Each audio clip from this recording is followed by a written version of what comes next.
June 1944, Normandy Hedgerow country, and a 23-year-old corporal with grease under his fingernails is about to solve a problem that's killing machine gunners faster than the army can replace them. What a Philadelphia junkyard kid did with scrap metal and a welding torch would cut casualty rates by 40% and force the German High Command to rewrite their intelligence assessments. Stay with us to discover how Corporal Vincent Moretti's improvised invention saved hundreds of lives and why the army tried to bury his name.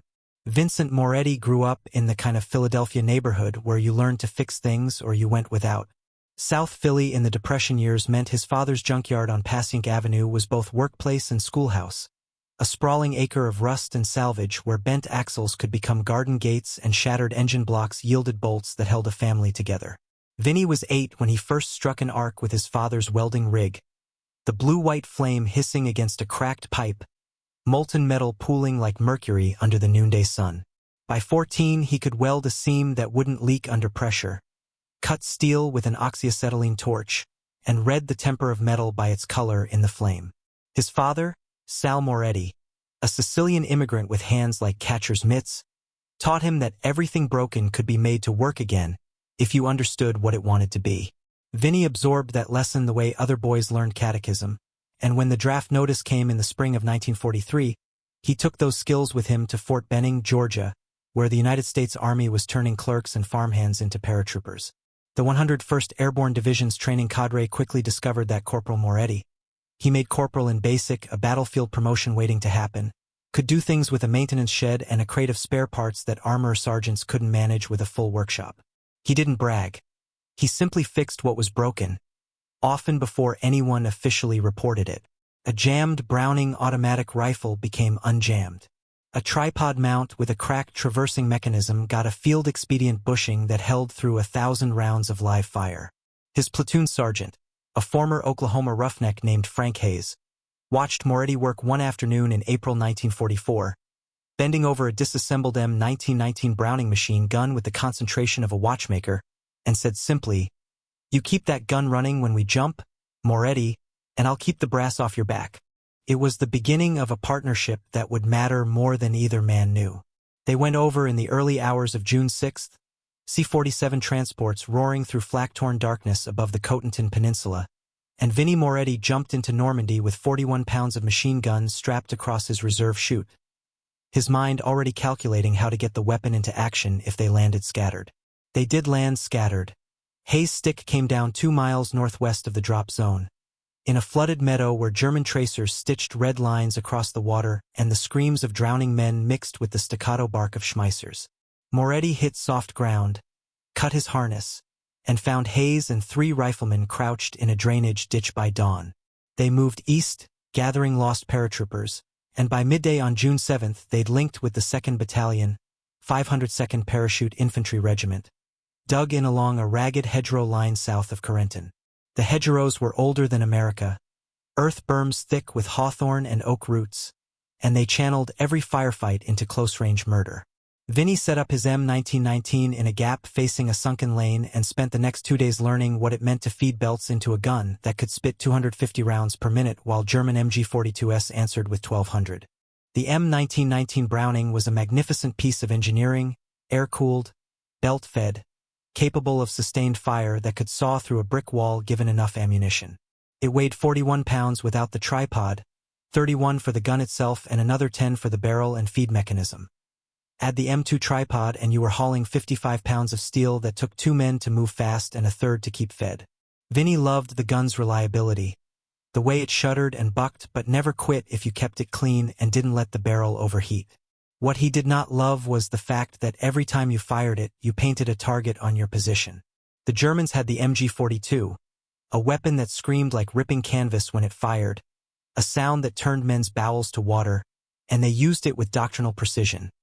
Short bursts to fix your location, then mortars or a flanking move to kill the crew. By June 8th, Vinny had seen 2 gun teams wiped out in his company. The problem was simple and lethal. The M1919 had no shield. You lay behind it or crouched beside it, and if the enemy had a clear line of sight, they could drop mortar rounds on your position or rake you with their own machine guns before you could displace. Textbook doctrine said move frequently, But in Hedgerow country, every move meant hauling 55 pounds through mud and across open ground under fire, and sometimes there was nowhere better to move to.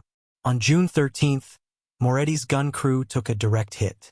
They were set up in a shallow depression covering the southern approach to a crossroads hamlet the maps called Carentan. Different soldiers spelled it Carentan or even Carentan in letters home, but it was all the same chewed-up real estate. A German patrol probed at dusk, and Vinny opened up with a long burst that cut down the lead scout and sent the rest diving for cover. 30 seconds later the mortar rounds came in, 3 of them walking up the hedgerow in rapid succession, and the third landed 5 feet from the gun. The blast killed Private Eddie Kuzniak, the assistant gunner, instantly, shrapnel opening his chest like a burst seam. Private First Class Ricky Delvecchio, the ammo bearer, lost his left leg below the knee and bled out before the medic reached him, screaming for his mother in a Staten Island accent that Vinny would hear in his sleep for the rest of his life. Moretti himself caught a fragment across the forearm that laid the muscle open and left a scar like a white rope, but he kept the gun in action long enough for Hayes to pull him back. They left Kuzniak and Delvecchio in the hedgerow, covered with shelter halves, and Vinny sat in a barn that night with his arm bandaged and stitched, staring at the M1919, and thought about what his father would do. The answer came to him fully formed, the way solutions sometimes did when he'd spent enough time with a problem. You couldn't make the gun lighter and you couldn't make the enemy stop shooting at it, but you could give it a shield. Not a Army Ordnance Manual shield because they didn't issue those for the M1919 in airborne units too heavy to jump, but something improvised, something that would stop rifle rounds and shrapnel without adding so much weight that 2 men couldn't move it. He needed steel plate, thick enough to matter but light enough to carry. He needed wheels so the shield could move with the gun instead of being a fixed emplacement. And he needed to do it without asking permission because if he went through channels, some lieutenant would tell him it couldn't be done or some captain would say wait for ordnance to issue proper equipment, and by the time proper equipment arrived, half the gun crews in the battalion would be dead. The next morning, June 14th, Sergeant Hayes found Moretti sketching on the back of a ration carton with a carpenter's pencil. Hayes looked at the drawing. A rough side view of a shield on wheels, angled plates, a gap for the gun barrel, and said, "You thinking what I think you're thinking?" Vinny nodded. "I need steel, Sarge. 3/4-inch plate if we can find it, or 1/2 inch and we'll double it up. I need wheels. Farm cart wheels, anything with an axle. And I need a welding rig." Hayes scratched his jaw. The battalion was not exactly swimming in welding equipment. But there was a support company CP 2 miles back, and Hayes knew a supply sergeant who owed him for a bottle of Calvados liberated from a Norman farmhouse. "Tonight," Hayes said, "I'll get you what you need. You get us a shield that works." They found the steel in a wrecked German supply dump on the outskirts of Carentan, 3 sheets of plate armor that had been destined for a bunker or a strongpoint, each piece roughly 4 feet by 3 feet and 3/4 of an inch thick. Vinny ran his hand over the surface, feeling for pitting or cracks, and decided it was good steel, Krupp or something close. The wheels came from a farmer's hay wagon abandoned in a ditch, wooden spoked but with iron rims and a solid axle that would take the weight.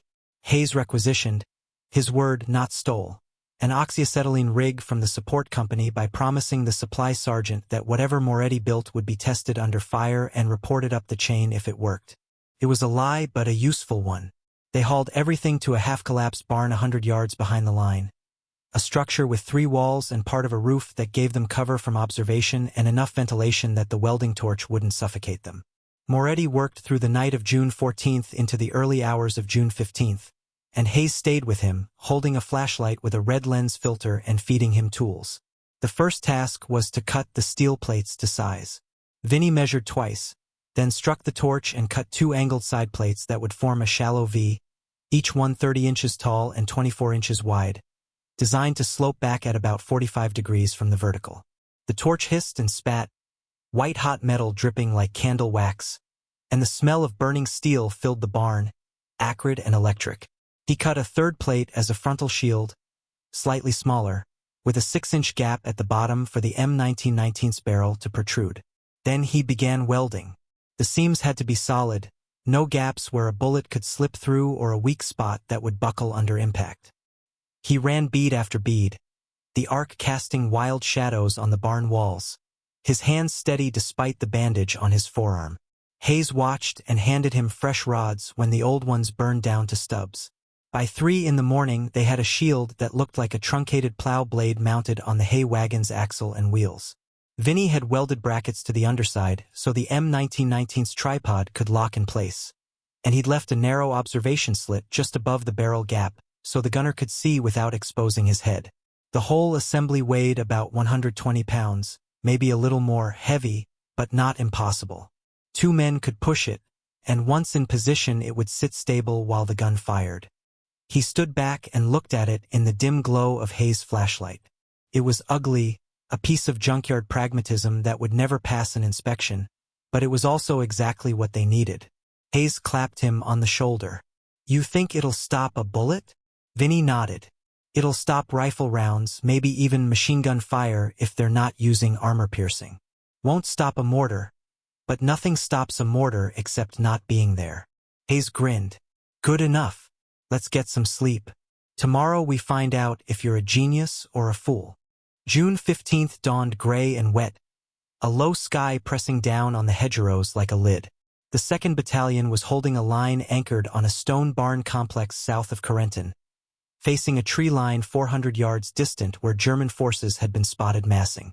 Captain Warren, the company commander, had ordered defensive positions reinforced, and Lieutenant Whitmore, the platoon leader, told Hayes to sight the machine gun to cover the main approach, a narrow lane that ran straight from the tree line to the barn. Moretti and 2 replacement crew members, Privates Kowalski and Chen, manhandled the improvised shield into position just after dawn, rolling it on its wagon wheels across the muddy courtyard and settling it behind a low stone wall that gave additional cover. The shield sat there, its angled plates catching the dull morning light, and it drew stares. Whitmore walked over, looked at it and said, "What the hell is that, Corporal?" Vinny kept his voice neutral. "Gun shield, sir. Built it last night." Whitmore frowned. "Does it work?" "We're about to find out, sir." The lieutenant considered, then nodded. "All right, but if it gets in the way, you ditch it." "Clear." "Clear, sir." The first probe came at mid-morning. A German squad moved out of the tree line in a loose skirmish line, testing the defenses. Vinny tracked them through the observation slit, hands on the M1919 spade grips, waiting. At 200 yards, Hayes, crouched beside the shield, said quietly, "Let them close." At 150 yards, the Germans broke into a run, heading for the cover of a wrecked half-track in the lane. Vinny opened fire, a long rattling burst, and the gun bucked hard against the tripod. Brass casings arced into the mud. He saw 2 men go down, a third stumble and fall. The rest scattered, and then the return fire came. A storm of Mauser rounds snapping overhead and clanging off the shield's armor plates like hammers on an anvil. Vinny kept his head down, eyes locked on the slit, and fired again, shorter bursts this time, walking the tracers across the half-track. The noise was immense, overwhelming. The M1919's methodical chatter drowned out every few seconds by the MG-42's buzzsaw scream from the tree line. Rounds struck the shield dead center, and Vinny felt the impact transmitted through the frame, a shuddering vibration, but the plates held. "No penetración." Hayes was shouting something.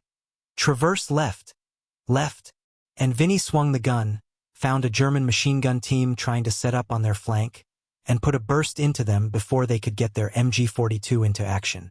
The probe lasted 7 minutes. When the Germans pulled back, dragging their wounded, Vinny checked the shield. It was pocked with bullet strikes, bright scars in the dark steel, but nothing had punched through. Kowalski, the new assistant gunner, was staring at the shield with something like religious awe. "Jesus, Corporal, that thing works." Hayes grinned. "Told you he was good." But Vinny was already thinking about the next phase. The probe had been reconnaissance. The real assault would come soon, and it would come harder.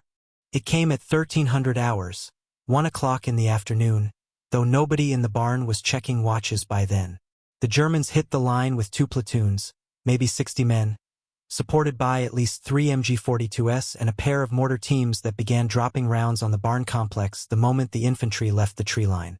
Vinny saw them coming, a wave of field gray uniforms moving fast and low, and he opened fire immediately. The M1919 hammered out 250 rounds per minute, every fifth round a tracer, red streaks reaching across the lane like fingers.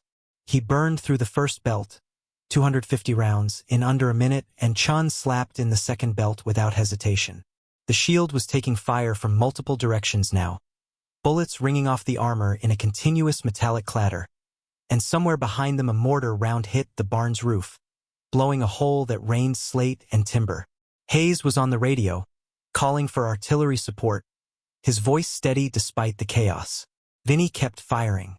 He could feel the gun heating up, the barrel starting to glow dull red beneath the perforated cooling jacket. But the M1919 was built for sustained fire, and it didn't falter. The Germans pressed to within 100 yards, and that's when their MG-42 teams really opened up. The sound was indescribable, a tearing roar that seemed to come from everywhere at once, and the volume of fire hitting the shield doubled. Vinny saw the armor plates flex under the impact, saw one round gouge a deep scar across the frontal plate, but the welds held and the steel held, and he kept the gun running. He traversed right, caught a cluster of Germans trying to flank through a gap in the hedgerow, and cut them down with a long burst that emptied the third belt. 750 rounds expended. Chun fed in the fourth belt, hands shaking but competent. The German assault was beginning to stall, bodies piling up in the lane and along the hedgerows, but they were still coming, and Vinny could see an MG-42 team setting up in the wrecked half-track, trying to get an angle on the barn. Hayes saw it too. Moretti half-track, 2 o'clock. Vinny swung the gun, found the target. 2 men crouched behind the half-track's armored side. The MG-42's barrel just visible, and fired. The range was close, barely 70 yards, and the M1919's heavy slugs punched through the half-track's thin side armor and into the crew. The MG-42 went silent. But another mortar round hit, this one close enough that the blast wave slapped Vinny's chest and filled his mouth with dust. He spat, blinked grit out of his eyes, and kept firing. 5th belt. 6th belt. The barrel was glowing now, visible even in daylight, and he could smell the paint burning off the cooling jacket. But the gun didn't jam. 1,200 rounds fired, 3,000 in reserve, and the Germans were finally breaking, pulling back in ones and twos, leaving their dead in the lane. The assault ended at 13:37, though Vinny didn't know the exact time until later. He ceased fire, hands still gripping the spade grips, and stared through the observation slit at the carnage in the lane. The shield was a ruin, battered and scarred, one corner of the frontal plate bent inward where a heavy round, maybe an armor-piercing rifle bullet, had nearly punched through. But it had held. He'd fired 12 belts, 3,000 rounds total, and he was alive. Chun was alive. Kowalski was alive. Hayes was alive, already on his feet and checking the perimeter. Across the company line, 3 other machine gun positions had taken casualties. 1 gun was out of action entirely, its crew dead or wounded. Moretti's gun was still ready to fire. Lieutenant Whitmore came by after the line stabilized, his face gray with fatigue and smoke. He looked at the shield, looked at Moretti, and said, "That thing saved your ass, Corporal." Vinny nodded. Whitmore hesitated, then added, "Can you make more of them?" And that was the moment the improvised shield stopped being Vinny Moretti's personal project and became something the battalion wanted to replicate. Over the next week, through mid-June and into early July, Hayes worked the supply chain and Moretti worked the welding torch. They built 5 more shields, each one refined slightly from the last. Better welds, slightly lighter frames, improved brackets. Other sergeants heard about the design and came looking. A platoon from the 506th sent a runner asking for specifications. By the end of June, makeshift shields were appearing across the 101st Airborne's positions in Normandy, fabricated in field workshops and maintenance depots using scrap steel and whatever wheels could be scavenged. The Army being the Army, official notice lagged behind field practice by weeks, but the results were undeniable. Machine gun crew casualty rates in units using the improvised shields dropped by approximately 40% between mid-June and the end of July 1944, according to after-action reports compiled later. Hayes kept a tally in his notebook. His company lost 2 gunners in June after the shields were introduced, compared to 8 in the first 2 weeks. The math was brutal but simple. Armor worked. The Germans noticed. Intelligence summaries captured after the war included a July 1944 memo from a Wehrmacht division staff officer near Carentan, noting that American machine gun positions had begun employing makeshift armored shields of apparent field construction, significantly increasing the survivability of crew-served weapons. The memo recommended prioritizing mortar fire and flanking tactics to counter the new defenses, and it marked a shift in German tactical thinking. For the first time, American enlisted ingenuity was forcing doctrinal adaptation at the enemy regimental level. Vinnie Moretti never saw that memo, never knew that his Junkyard solution had made it into German intelligence briefings, but it had.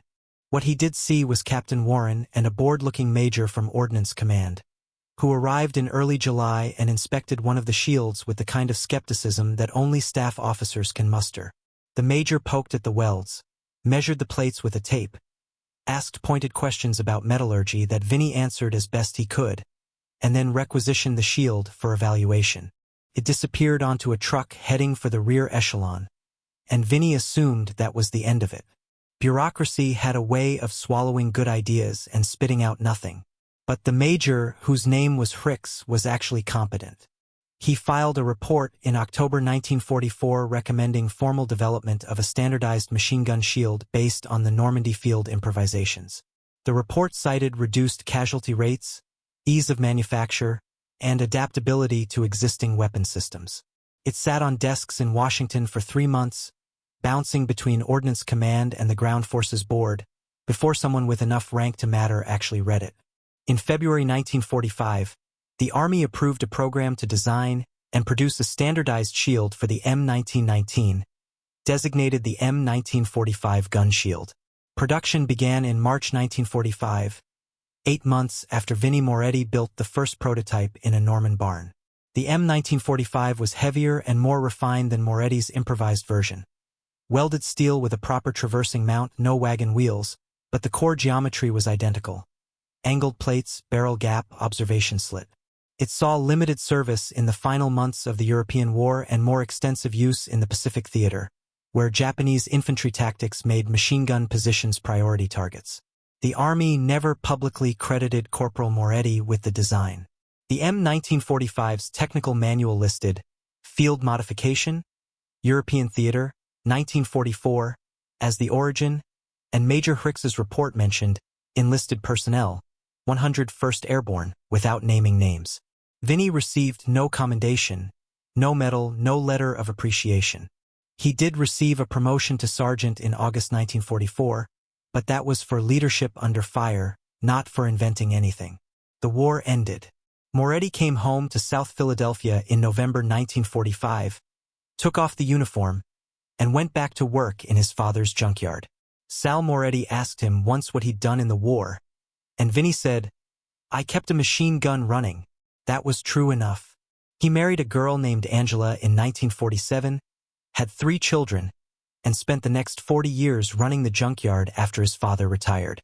He was a good father, a decent husband, a respected man in the neighborhood. He didn't talk about Normandy much. When he did, he talked about Hayes and the men who didn't come home, not about wagon shields or casualty rates.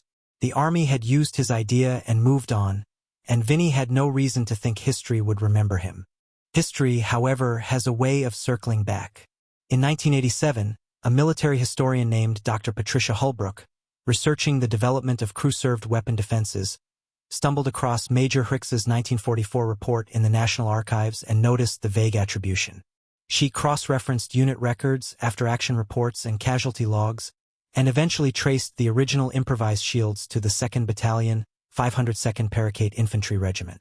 Further research, interviews with surviving veterans, Hayes' widow who still had his wartime notebook, led her to Moretti. She called him in the spring of 1988. Vinnie was 76 by then, still working part-time in the junkyard, and he listened to her explain that his invention had likely saved between 400 and 600 American lives, based on casualty rate analysis and the number of units that adopted the shield design. He was quiet for a long moment, and then he said, "I just didn't want to lose any more kids."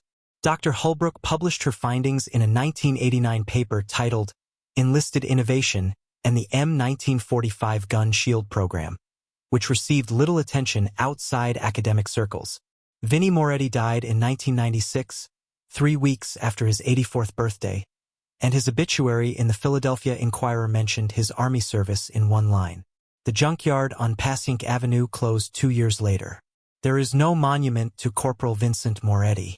The M1945 gun shields that saw service have long since been scrapped or relegated to museum storage. The barn where he worked through the night of June 14, 1944, is gone, plowed under decades ago and replaced by a Norman subdivision. But the principle he proved, that enlisted soldiers close to the problem can innovate faster than any bureaucracy, remains embedded in military culture, cited in Army field manuals and staff college lectures, even if most of the officers citing it don't know the name behind it. What Vinnie understood, standing in that barn with a welding torch and a dead friend's blood still on his boots, was that you solve the problem in front of you with the tools you have, and you do it now because tomorrow men will die if you don't. It's a lesson the Army learned from him, forgot, and has had to relearn in every war since. Perhaps that's the real legacy, not a piece of equipment, but a reminder that the best ideas often come from the people doing the actual work, and that institutional recognition matters less than the lives saved. The story of the wagon shield is not a story of glory. It's a story of necessity, competence, and the quiet determination of a young man who knew how to weld and refused to watch his friends die for lack of armor. If you want to honor Vincent Moretti, remember that heroism isn't always loud, that innovation doesn't always come from the top, and that sometimes the most important battles are fought not with guns, but with the refusal to accept that things can't be better. If you found this story valuable, please subscribe to our channel and hit the like button to help us share more forgotten histories. Leave a comment below. Would you have built the shield if you were in Vinnie's place? And tell us where you're watching from. These stories matter, and your engagement helps us keep telling them.